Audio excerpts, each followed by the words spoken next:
Several years ago, I was fishing a local tournament on a body of water that was actually pretty blown out. And what I mean by blown out is it was pretty muddy throughout the entire reservoir. Now, throughout the day, I really struggled to catch bass. As a matter of fact, about 1 or 2 o'clock in the afternoon, I only had 2 keepers in the boat when I actually moved into a small pocket, and immediately I noticed that the water in this small pocket had gone from muddy to just stained. The water was probably about 2 foot, 2.5 foot of visibility. And within that last hour of that tournament day, I actually put 3 keepers in the boat, and I actually ended up winning that tournament. Throughout the course of not only my tournament fishing, but just fun fishing as well, there have been so many times where I have gone from clear water to stained water or muddy water to stained water and immediately started catching the bass. Now, I'm not saying that stained water is the end all be all in bass fishing, but I have found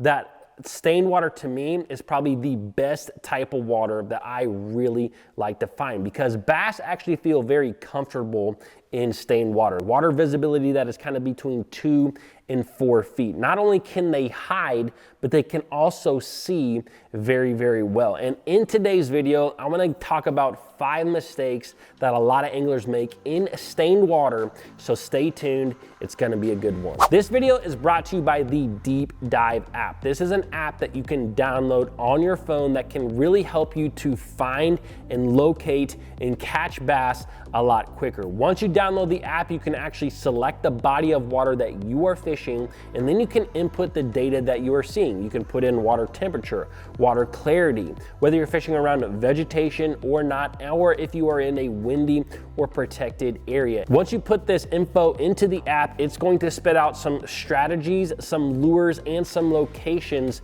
for you to go and start attacking your body of water. It can really help you to cut down on the amount of time it takes to find bass. So if you guys would like to download that app and help support the Bass Fishing HQ channel, click those links down below in the description. Now, something that I really like when it comes to fishing stained water is that typically you have a good population of bass that are both shallow and deep, which is a little bit different than when you are fishing other water clarity. Sometimes if you're in really clear water, you have a greater population that's a little bit deeper. And sometimes when you're fishing really muddy water, a lot of that population is actually really shallow. But in stained water, you kind of have a population of bass in both deep and shallow water. And what that allows you to do as an angler is fish your strengths. This is actually brings me to the first mistake that a lot of anglers make when it comes to fishing in stained water, and that is not fishing your strength. Now, if you fish a lot of tournaments, you probably understand what I mean by saying fish your strength. But if you don't,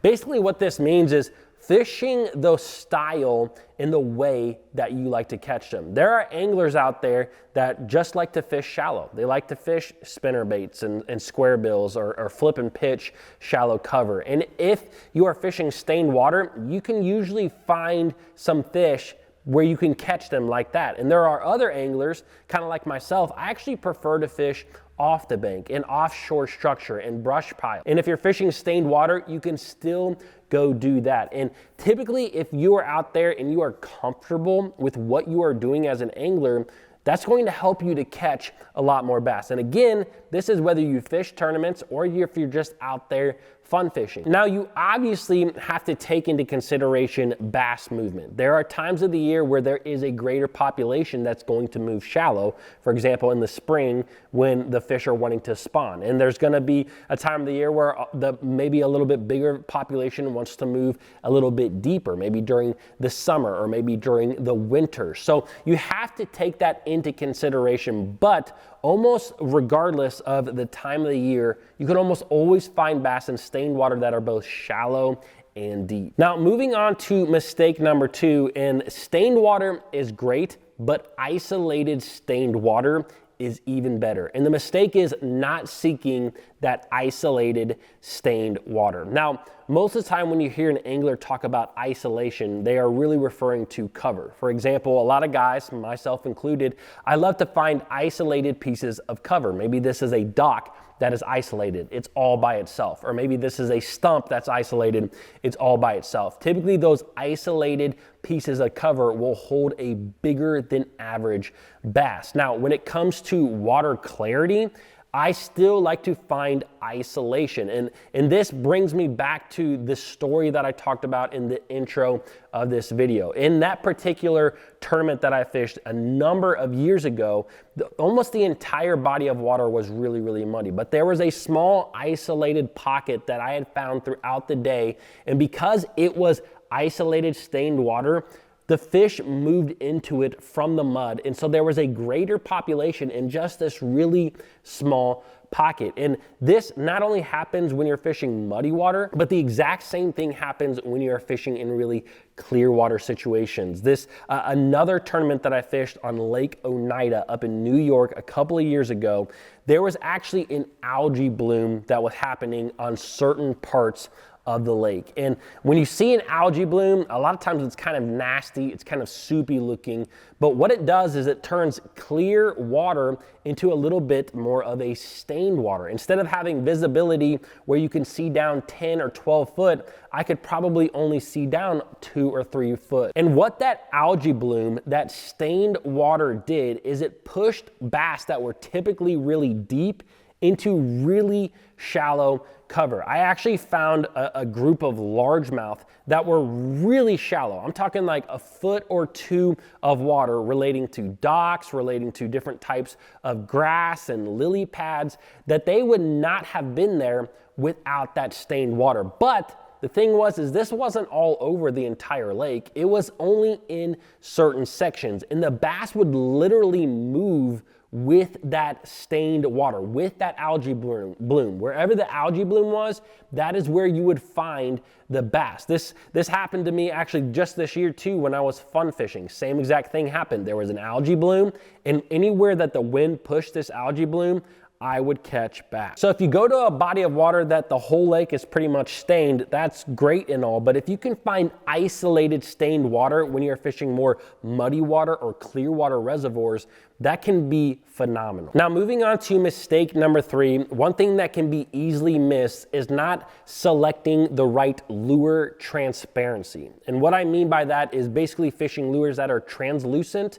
versus lures that are opaque. One thing that we all know about bass in clear water is that they can see very, very well. But in stained water, I actually heard it, I'm pretty sure from Bill Dance, this was like years ago, that a bass could see 3 times further than the human eye could see in water. So if you're fishing stained water, again, that's 2 to 4 foot in visibility, a bass may be able to see 6 to 12 foot in that same watercolor. Now, I really do not know if that is true or not, but what I do know is that bass can see better than a human in stained water. And with that being said, I think something that is easily to miss is the transparency of your lures, because a lot of times a lure like this, as you can see, this is what we call a translucent lure. You can actually see through the lure. See how you see my thumb or my finger on the other side of this lure?